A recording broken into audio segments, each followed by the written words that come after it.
All right, ladies and gentlemen, we're here on week 2 of the Free Talkers Darkest Dungeon campaign. We added a few new characters after our last session.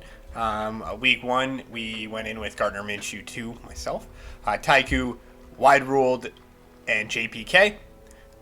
We most recently added Mushroom Man 89, who's an antiquarian. Mr. Fabulous, who is an abomination and in the game. And Skunk Dog 1 and Mr. Floofers. Unfortunately, the game had a character limit, so we're going to cut it off at Skunk and Mr. Floof. Let's take a look at these classes here real quick. So, Antiquarian, he's really good at, like, collecting a bunch of money. And he's, like, not, like, a fantastic... He does, like, some kind of support, like, buff kind of stuff. Like, increases everybody's dodge. He can have somebody protect him and gives them, like, extra boosts. He's got a D-Stealth, which is really nice, and a small Blight. So, like, not particularly amazing from the start, but he can really get the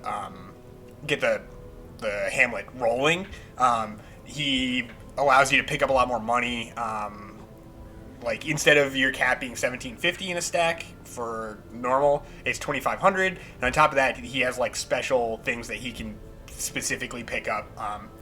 Well, I'm sure we'll see it during this next dungeon dive here.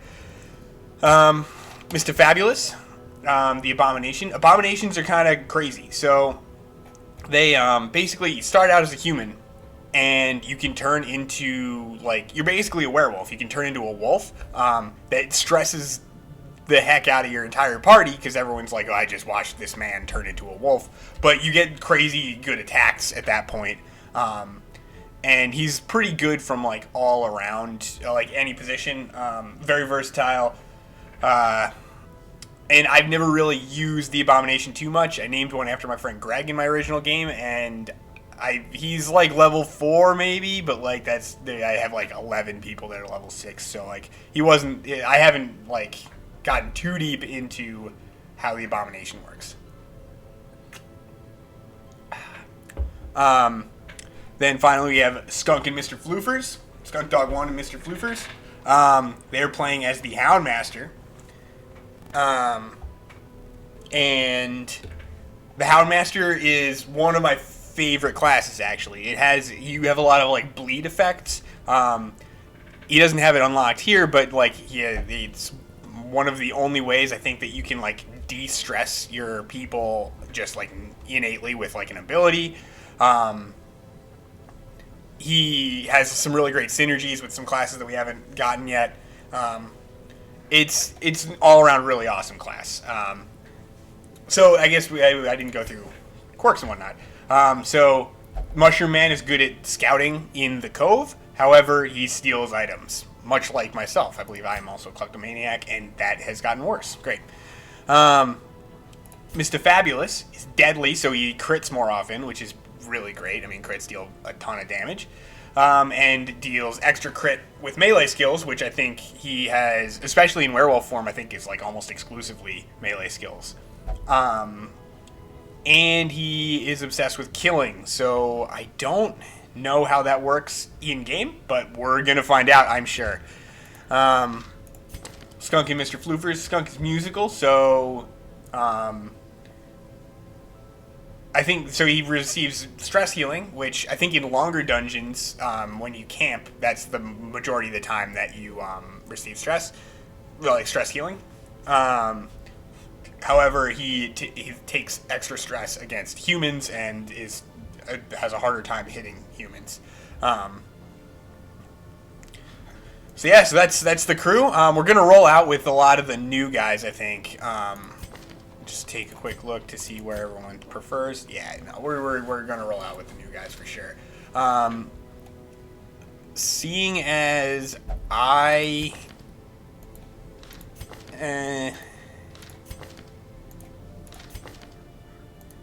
think we're gonna roll with.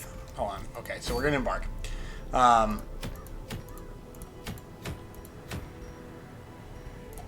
So we're looking over what are the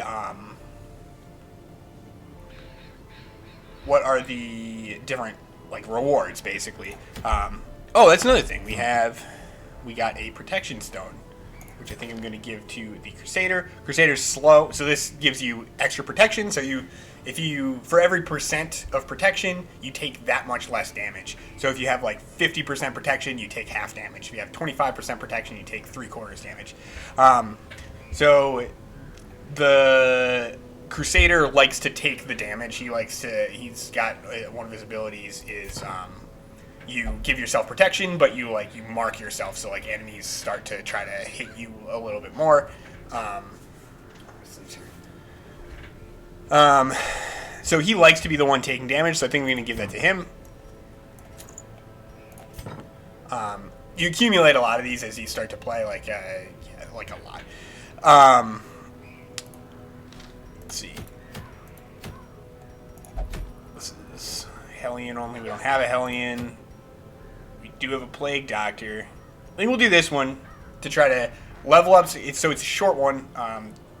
Depending on the length, you can end up with like a medium one. You have to you don't have to, but you can like sleep, camp for the night. The camping mechanics are actually pretty cool. There's like different abilities you can do when you only have so much time, and you can get ambushed. It's pretty cool, but I think that if we're trying to level people from 0, I think that doing a short one would be best. So I think we're going to do this one so we can get the Plague Doctor, this sensor. And let's see. So we're going to go these 3 in some order. So, yeah.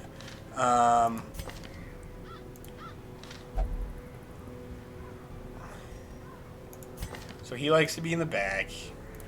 Brother Pele's in the back. Sweet Zena's in the front. He prefers second. 3, 4, 2. Yeah, so he'll definitely be second. He prefers any of the front 3. He jumps around once he gets into werewolf form. I think just to have like a real tank, I think we're gonna put me in. And then after this one, we'll have enough people at level 1 that we'll take one round off with the Crusader, and we'll go with a different crew. Eventually, I want to have like a dark crew and a light crew, so certain characters work better with low torchlight versus high torchlight. Once we get a Jester, the Jester does really well in the dark. I think the Abomination does really well in the dark. Like the Leper, we have somebody signed up for the Leper. I think it's Dire Sick Fish. But yeah, so our crew going out. It's myself, Skunk Dog 1, and Mr. Floof, Mr. Fabulous, and Mushroom Man 89. Roll out. All right. Just gonna provision up. We'll do 12 of those, 2 of those. What's this do? Worldly powers. Okay. We're gonna do a light. Sneeze. A light. Oh, excuse me. We're gonna do a light provision this time. If we run out of food, if we run out of light, so be it. It's a learning game. I think we just roll into it. Let's go, team. Rehydrate here.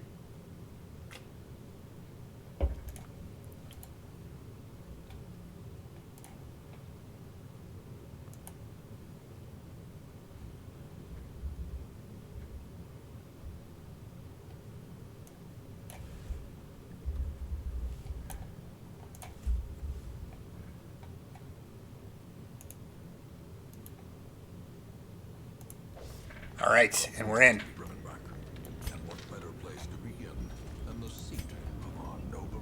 So we have to complete all of the room battles. So I think we're just going to snake up and around. This is a pretty simple, straightforward path. Ari stepped on a trap. Mushroom Man off to a good start.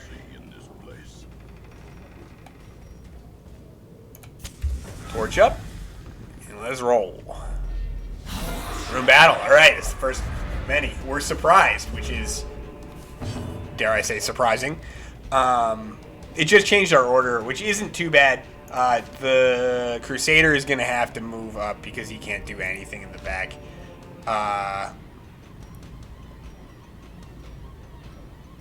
We're going to transform.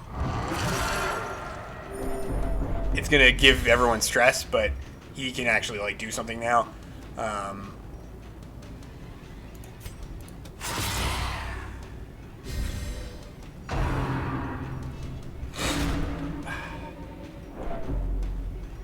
Alright. So, this is kind of like a bad situation for the Houndmaster. Actually, the whole dungeon is. There's a lot of skeletons. Skeletons don't take damage from... They can't be bled. The cultists can. Let's see. We might want to just use Hound's Harry just to... no, it's not very good. We're going to try to nuke down... Ooh. I was going to say, we're going to try to nuke down the Brawler so he can't run for the old gods here. Which is, he jumps forward and stabs you and bleeds you. Let's see, so what can you do?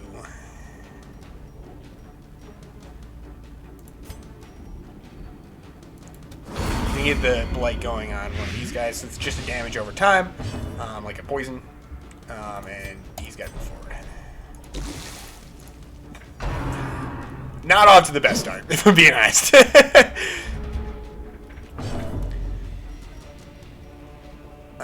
So Rake is like a, it's like a, oh, I missed. It's like a ramping damage thing. So like every time you use it, it deals more and more damage. That's pretty cool.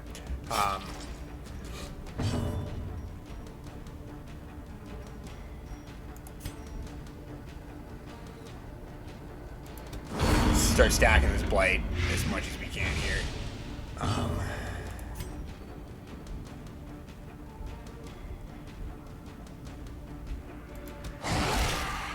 Alright. He resisted the bleed, which sucks. At 20% too. Oof. We've been getting a lot of those low percentage misses.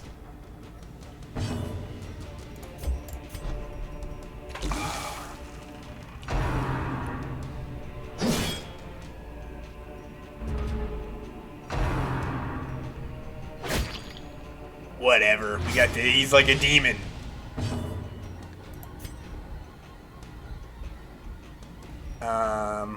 We're gonna try to kill him. Yep. Hopefully the corpse goes away. Nope. No such luck. So since the corpse is still there, it's gonna be hard to kind of like chew through a little bit. Oh, you okay? Whew. That would have been a bad move on for us. Obviously, he's trying to hurt us, right? Let's do bleed at two damage. We'll stop the bleed. Because he took 2 turns to step forward, and if he got knocked back again, that would have just been absolutely brutal. He's at 4. He takes 2. Can I do anything about that? No. So we're gonna try to hit him. Yeah. So he's gonna survive. Oh no, not necessarily. Yeah. So I'm probably gonna use Zealous Accusation. Yeah, because it would kill him and deal splash damage to the guy behind him, which is Chef's Kiss. I've been not overusing. I've been heavily using the Chef's Kiss though. It's like an all-time classic. So we're gonna get you blighted. Oh, we were trying to get you blighted. This Joker's got a bayonet.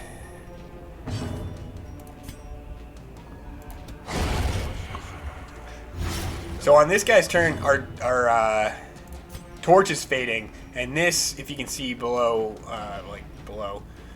it ups our torch level. So he's going to take a lot of the damage now.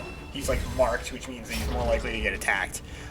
He's going to take a lot of the damage, and it also makes the torch higher. And he has higher protection, which is means he takes less damage. And by he, I mean me. This is my character. All right. So Rake is still doing a lot of damage. Oh my god! Not if you miss though. What are you doing?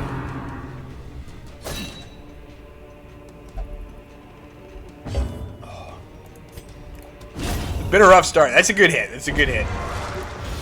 All right. So we found a bunch of stuff. So this is a minor antique. Yeah. So the antiques are what the antiquarian brings to the table. Oh, like a thing the antiquarian brings to the table. So you can stack up to like 20 antiques or something like that. So that's like 20,000 or like 10,000 gold in one stack. And there's like also like major and minor antiques. We're gonna heal up a little bit with the food that we just found. So there's major and minor antiques. So you can like with the majors, I think you can also get up to 10,000 gold, but they are worth like 1,000 each or something, 1,500 each, something like that. Yeah.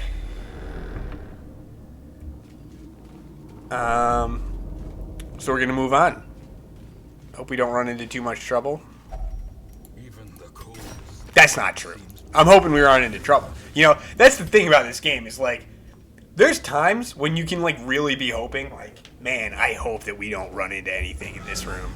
But then like because it is a stressful game. It's like when it feels like, especially if you name it after people you know, it feels very personal and like, yeah, we're gonna play. So like the people, like you're getting out, you're trying to like get in and get out with like your friends, right? So, there's situations where like, you know, every step you could run into like a terrible enemy and just be like dead. However, there's also stun you. Hopefully, we'll try to stun you. Resist. But then there's situations where like you just kind of hope for a fight. Because, yeah, it's the bread and butter of the game, right? Like, zealous accusation could kill him. Yeah, it'll kill him. Okay, nice. Ooh, nice dodge there, Jake.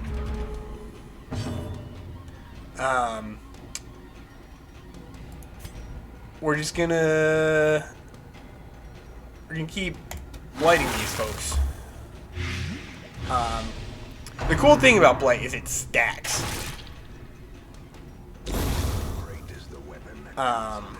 So like I've hit him with 3 blights now, so he's taking 4 damage per turn, which is, or maybe it was just 2 blights for that guy. Let's see. Try to stun you again. Okay, that time it worked. Yeah, it was at 25% to not work. Oh, the dodge. Easy mode dodges. So basically we're just hitting at this point. I might use the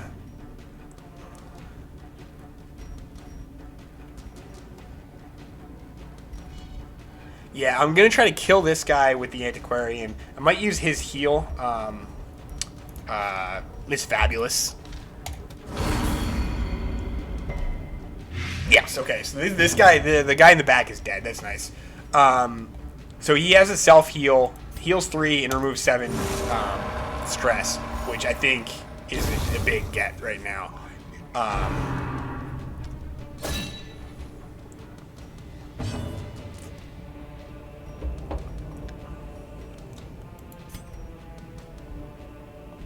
So both of these are low percent. He's got the buff to, when you stun somebody, like the turn after you stun them, they have like a lower, it's like they're buffed so they're less likely to take a stun again. So you can't just like chain stun, which, I mean, I like that as a mechanic. So this is like a, if we hit, which is 85% chance, then there's a 1 in 3 chance that he dies. We don't even hit. Alright, so that'll deal 6 to 11. This will deal 3 to 6. So that'll be a 50% chance. I think, so since he still has an action remaining, I think I'm just going to try to ice him. Ooh, love to see it. Alright. We might even heal with this guy again. No, he's fine. Eccles does a stun. He's at 10% stun resist. Yeah, we're going to try to stun him. because it's good damage and a stun. That's the thing. To allow us to... Nobody really has heals, actually. Yeah,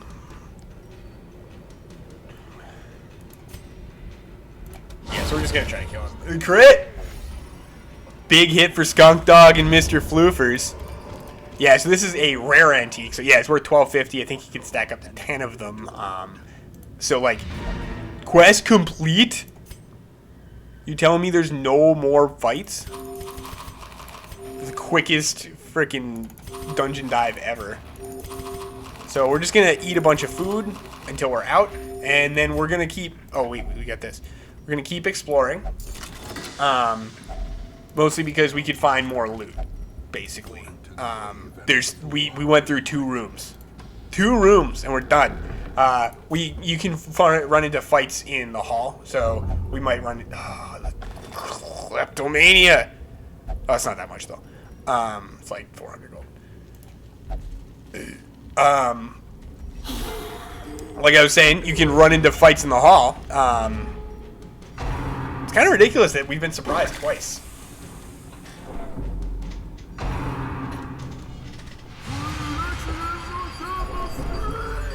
Yeah, so these guys are kind of jerks. They're big sanity dealers. Where does he like to be? He likes to be second or third.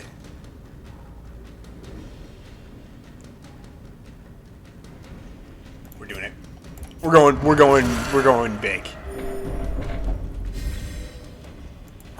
Rake him. Oh, that wasn't rake. That was rage. My mistake.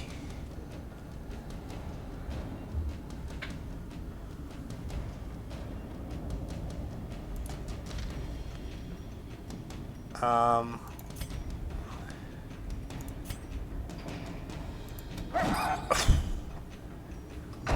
we're trying to get rid of the madman. He does a lot of... Oh! Uh-oh. Mushroom Man is at death's door. Not great. Okay. So we're going to force him to protect. So now he's guarded for 2 turns. So anytime he would take damage from a direct hit, it goes to the other guy instead. So like that one, for example, apparently I didn't even know guard that worked through stress as well, but apparently does.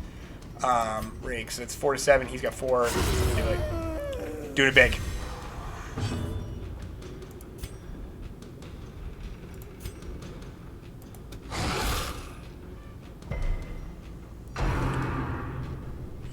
Else can be bled. So his resolve is tested. So this is the first time we've had a resolve test. So he's hopeless. So that means that he turns back into a human. That's not great. Yeah. So we got stat changes. So what happens here? Hopeless. Come on. Gets additional stress and he's slower until we camp. So now that everybody's kind of not doing so hot, I think we're gonna go ahead and try to get out. Oh God! Poor Shroom. If Shroom goes down in the first one, who's gonna say morning, lads? Seriously.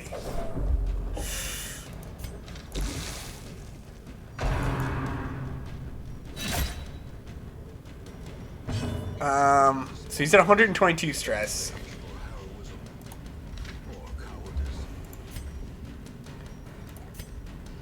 Takes 1.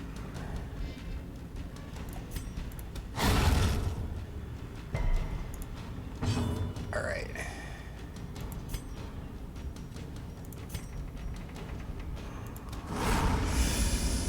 We need the blight.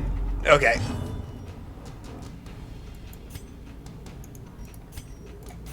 All right, so we got our tank to the front here. So that's right.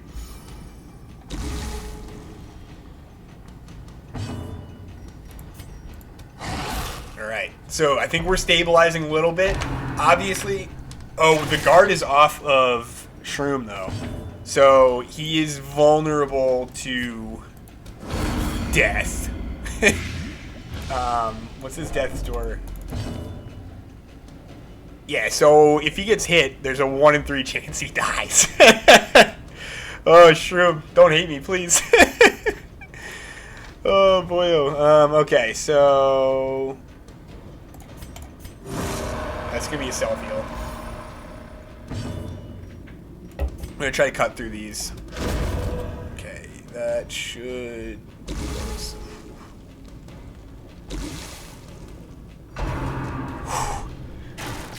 Like every time. And that's the crazy thing about this game is like every time something happens, like something, like it could go horribly wrong. I used to play a lot of like old school D&D, so like we played. It was called Adventure Conquer a King. Was the game we played, but it was basically like a first edition clone, or like basic advanced clone, basic advanced expert. All right, so we outie.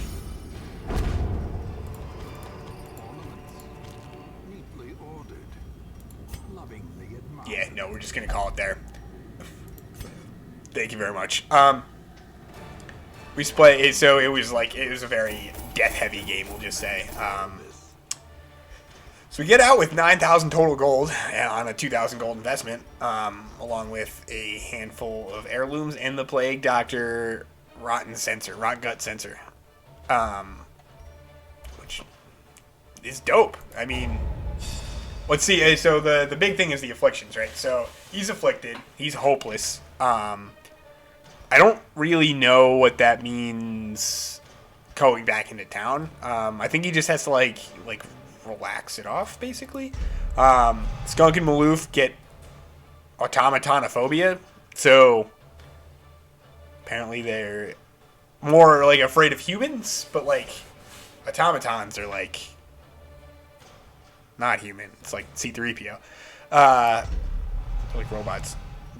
I scored a big Ruins Explorer, which is a good get. But the important thing is Skunk Dog 1, Mr. Fabulous, and Mushroom Man 89 all leveled up, which is dope. It's good eats. Yeah, and so as we head back to the hamlet, Sandstorm and Half-Truths swirl around the newcomer. We got a newcomer. Well, I don't even know what the Shield Breaker. I think we had somebody who was the Shield Breaker. I'm going to name this person to be named.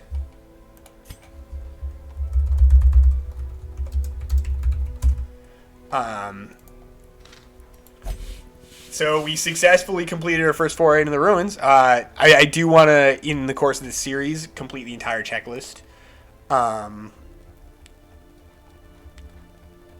Let's see. Blacksmith's now unlocked. Oh, okay, so yeah, this is cool. The blacksmith and the guild. The guild allows you, so like, let's take, who do we want? We want Wide World, for example. You can pay money to get different, like, new skills. For example, Noxious Blast is something that I really wanted on Wide World, so you only have 4 active skills at a time. So we don't use, for example, like the Disorienting Blast, which it's a single stun with no damage that shuffles the party and clears all corpses. We don't use that too often, so we're going to replace it with Noxious Blast. So now he can hit like the 2 backline with Blight or the front line with Blight as well. And he can hit the backline with stun, and he can do a little bit of healing. And so like once you've leveled up the characters and leveled up the guild, with these, yeah, you can like start to level up, like, so this Noxious Blast could eventually become like, instead of a 5-point Blight, it could become a 6-point Blight, or maybe even a 7. I'm not too sure. I think it's 6 is the cap. And then the blacksmith allows you to, we'll take Taiku for example. Oh, you have to unlock it. Like, you can level up your weapons, and that'll allow you to deal more damage. You can like up your hit points. Like, you can up your armor to up your hit points, etc. But for now, that's week 2. It was a tight one. We're gonna have a nice little write up in the Free Talk thread. We'll put this up on YouTube, and if anyone's still watching, thank you. Let me know what you liked, what you didn't like. And if anybody from the Free Talk thread or anybody else wants to have their name attached to a character, just let me know. I'm looking for people to be attached to the characters. The cool thing about this game is like it's not that there's no storyline, but it's a very like limited storyline, and the story kind of emerges from the scenario, right? Like it's the story of like these people trying to basically clear out this manor, the darkest dungeon, the estate. To clear it out to try to like reclaim their homeland, right? Like, so I think that's Reynald and Dismas. But like the real story comes from like the heartbreak and heroism of the characters themselves, and I think that is similar to when we played Adventure Conqueror King when I was in graduate school. The story is like the characters themselves, and like the stresses they go through, the victories they get, the defeats they have, and that really appeals to me as an RPG player. But anyway, thanks everyone for watching. I will be probably recording another one very soon and putting it up. I'm gonna try to shoot to do like one every day or two, like one video every day or two, post on YouTube. Yeah, hopefully we're gonna. Mr. Fabulous is probably gonna spend some time at the pub, but we'll get to that in the next session probably. So thanks for watching, and have a good evening.